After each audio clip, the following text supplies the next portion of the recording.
जिसकी जितनी संख्या भारी उसकी उतनी हिस्सेदारी, हर नेता कहता रहता है, हर चुनाव में जाकर ये बात कही जाती है।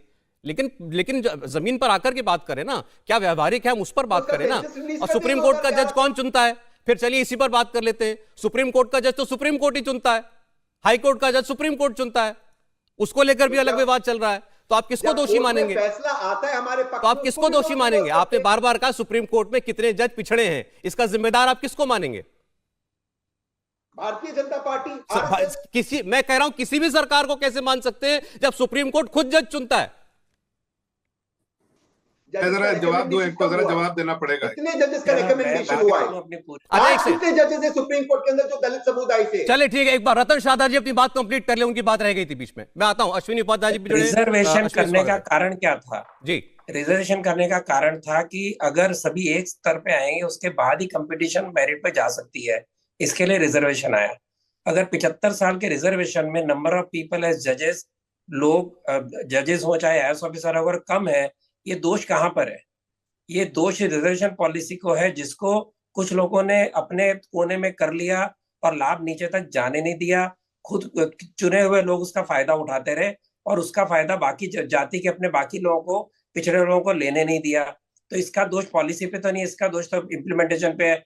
क्या हम ये मानने को तैयार है जो ये 70-75 साल चला? दूसरा, अगर ये सारा बैकवर्डनेस का फायदा नहीं मिला किसी को, अगर रिजर्वेशन सही मिला, जो मुस्लिम बैकवर्ड की बात कर रहे हैं, मैं चैलेंज देता हूं कि इस बात को तैयार है कि केवल इकोनॉमिकली बैकवर्ड और इकोनॉमिक कैटेगरी पे की शर्त पे केवल रिजर्वेशन होगा, वो भी नहीं चलेगा। क्योंकि किसी पॉलिटिकल पार्टी में, किसी पॉलिटिशियन में ये बिल्कुल हिम्मत नहीं है कि जाति का रिजर्वेशन को कम कर सके। मुस्लिम रिजर्वेशन आंध्र प्रदेश में हाई कोर्ट ने कैंसिल किया, सुप्रीम कोर्ट ने उसको मान्य किया। और जो पार्टीशन था वो जिसकी संख्या भारी उसकी जिम्मेदारी के नाम पर पार्टीशन हुआ था। ये जो भाषा है ये भारत को तोड़ने की भाषा है। इसका मतलब आपको हर चीज केवल अनुपात में चाहिए, और इसके कारण यही शर्त लेकर पार्टीशन के समय बात चली थी। शर्त को लेकर पाकिस्तान बना था। तो अगर आपको जो समस्या का हल पाकिस्तान बनने से नहीं मिला, जो समस्या का हल रिजर्वेशन से नहीं मिला, जो समस्या का हल आर्टिकल 28-29 से माइनॉरिटीज को मिले विशेष दर्जे, उनके अपने इंस्टीट्यूशन, अपने अपने स्कूल, उनके अपने मदरसे, उनके लिए अपने फंड, उन फंड के लिए सरकार पेमेंट करती है मदरसे के लिए, उनकी वक्फ बोर्ड के लिए, वक्फ बोर्ड करोड़ों की प्रॉपर्टी पैसे देती है सरकार चलाने के लिए, मौलवियों को मिलती है तनख्वाह। तो ये सारे फायदे होने के बाद अगर मुसलमानों का भला नहीं हुआ तो कहीं ना कहीं आप अंदर झांकिए ना। ठीक है, आप सारा तो सरकार पे देंगे। आप कह रहे हैं बहुत सारे ऐसे प्रोविजंस हैं जो खास तौर पर माइनॉरिटीज के लिए हैं, उससे उनको लाभ अगर नहीं मिल रहा है तो फिर देखना पड़ेगा कि पॉलिसी में उसकी इंप्लीमेंटेशन में कहां गलती है, और फिर सिर्फ आरक्षण से क्या हो जाएगा। दलित तभी तक है भारत में जब तक वो हिंदू है, या वो सिख धर्म अपना चुका है, या वो बौद्ध धर्म अपना चुका है। अगर वो ईसाई हो गया, अगर वो मुसलमान हो गया, तो वो दलित नहीं रह गया। ये 1950 का आदेश कहता है, जिसको सुप्रीम कोर्ट में चुनौती दी गई। कई पिटीशंस थी और भारत सरकार ने उसमें अपना इसी पहलू को रखते हुए अपना रुख रखा है। उस पर एक विवाद उठा। हमारे साथ सारे मेहमान हैं। एक बार मैं अश्विनी जी के पास जाना चाहता हूं, अगर अश्विनी जी सुन पा रहे हैं हमें। तो आपत्ति इस बात पर उठाई गई, और ओवैसी साहब ने ट्वीट करके भी कहा कि भारत सरकार ने इसमें विदेशी शब्द का इस्तेमाल किया है। मतलब कि ईसाई होना या मुसलमान होना ये विदेशी धर्म अपनाने के बराबर है, और सिख होना या बौद्ध होना वो भारतीय मूल के धर्म है, इंडिक धर्म है। इन खुले शब्दों में नहीं किया कहा गया, लेकिन उसका आशय यही है। इसीलिए अगर कोई दलित बौद्ध या सिख हो जाता है तो उसको तो हम आरक्षण का लाभ दे सकते हैं, मुसलमान या ईसाई होने पर नहीं। और यह भेदभाव करने वाली नीति है। अश्विनी जी,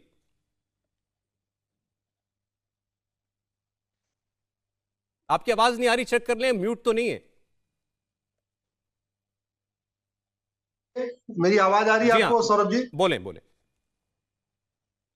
हाँ, मैं कह रहा हूं कि जो आया है मुझे उसमें कहीं से भी कुछ इलीगल नहीं दिखता है। सरकार ने जो स्टैंड लिया है कि भाई अगर जो इंडियन रिलीजन है, लाइक सिखिज्म है, बुद्धिज्म है, जैनिज्म है, अगर कोई इसको अडॉप्ट करता है तो उसको रिजर्वेशन कंटिन्यू रहेगा, और बाकी लोगों को नहीं होगा। जो फॉरेन रिलीजन है, चाहे वो यहूदी हो या बहाई हो या क्रिश्चियनिटी हो या इस्लाम, तो बहुत स्वाभाविक सी बात है। दुनिया में किसी भी देश का जो कॉन्स्टिट्यूशन होता है वो उस देश के कल्चर, उस देश के संस्कृति, उस देश की रीति, उस देश के रिवाज, उस देश की भाषा, उस देश के खान पान, उसको प्रमोट और प्रोटेक्ट करने के लिए होता है। ये बहुत स्वाभाविक सी बात है।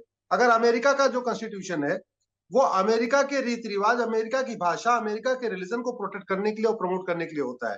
तो मुझे लगता है अगर लीगली आप देखें, और कॉन्स्टिट्यूएंट असेंबली में जो डिबेट हुई थी, उस डिबेट में भी ये सवाल आया था कि भाई किसको देना नहीं देना। तो पहली बात तो लोग रिजर्वेशन के खिलाफ थे, कहते थे रिजर्वेशन होना ही नहीं चाहिए।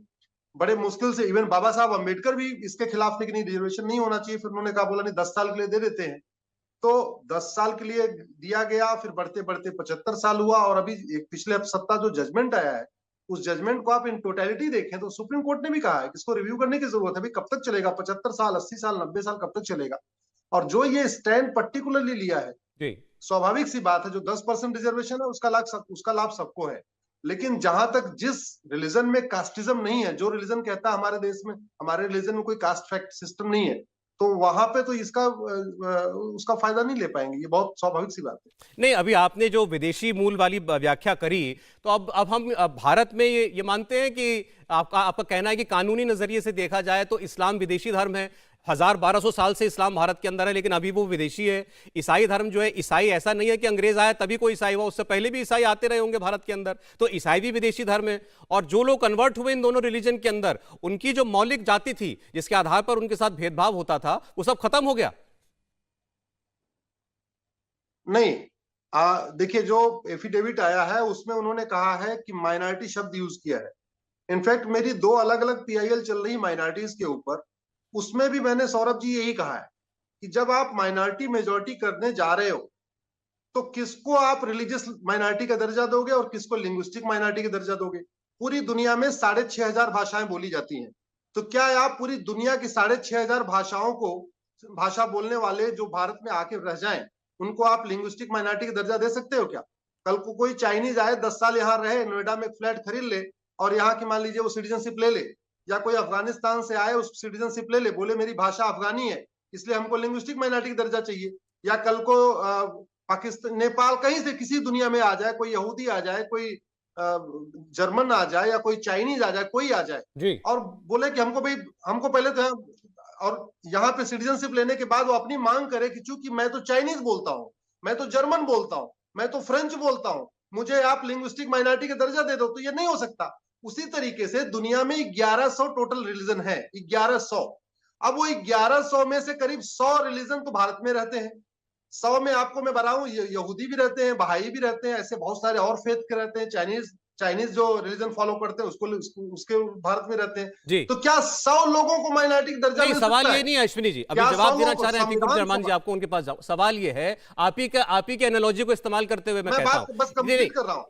ये संविधान सभा, मेरा ये मानना है कि अगर माइनॉरिटी मेजॉरिटी आपको देखना है रिलीजियस आधार पे, तो आपको ये देखना पड़ेगा कि ये रिलीजन इंडिया में शुरू हुआ या फॉरेन रिलीजन। नहीं, मैं आपसे ये कह रहा हूं कि मांग किसके लिए उठ रही है? मांग उस व्यक्ति के लिए नहीं उठ रही है जो सऊदी अरब से आकर यहां बस गया, जो वहां पैदा हुआ और यहां आके बस गया और मुसलमान अपने आप को माइनॉरिटी कहता है, उसके लिए आरक्षण की मांग नहीं हो रही है। मांग हो रही है वो उस व्यक्ति के लिए जो हिंदुस्तान में पैदा हुआ, वो हिंदुस्तान में रहते हुए मुसलमान हो गया, उसकी जाति क्या खत्म हो जाती है, इसको लेकर के बहस है। और केवल मुसलमान के लिए नहीं, ये मैंने पढ़ के सुनाया कि 1950 का आदेश क्या कहता है, तो उसमें केवल सिख और बौद्ध रहेंगे हिंदुओं के अलावा, और उसमें इस्लाम मानने वाले हिंदू से मुसलमान हुए और ईसाई हुए नहीं रहेंगे। इस पर विवाद है। नहीं, सवाल उसी का मैं कह रहा हूँ, कन्वर्जन का बेस वही है ना। आपको कहीं एक ब्रॉडर लाइन तो खींचना पड़ेगा ना, आपको कहीं एक ब्रॉडर लाइन खींचना पड़ेगा। तो एक ब्रॉडर लाइन ये है कि भाई दुनिया में 1100 रिलीजन है, ठीक है, वो सारे, यहाँ पे यहूदी भी रहते हैं, बहाई भी रहते हैं, लगभग 100 रिलीजन रहते हैं। लेकिन अब उसमें मान लीजिए अडॉप्ट करे कोई, उसको अगर कन्वर्ट होके मान लीजिए यहूदी बनता है, बहाई बनता है, या और भी कोई चाइनीज रिलीजन अडॉप्ट करता है, बोले जी मैं तो कन्वर्ट हो गया लेकिन मुझे रिजर्वेशन का फायदा चाहिए, तो नहीं, तो वही सीधी सी बात इधर भी है। अतीक साहब जवाब दे, फिर आता हूं मैं तहसीन जी और कन्वर्ट हो रहे हैं तो स्वाभाविक सी बात है, अगर कुछ आपको पाने के लिए कन्वर्ट हो रहे हैं तो कुछ खोना भी पड़ेगा। ठीक, ओके। इंडिया टीवी हर वक्त हर जगह डाउनलोड करने के लिए सर्च करें India TV news Google play store या ऐप स्टोर पर।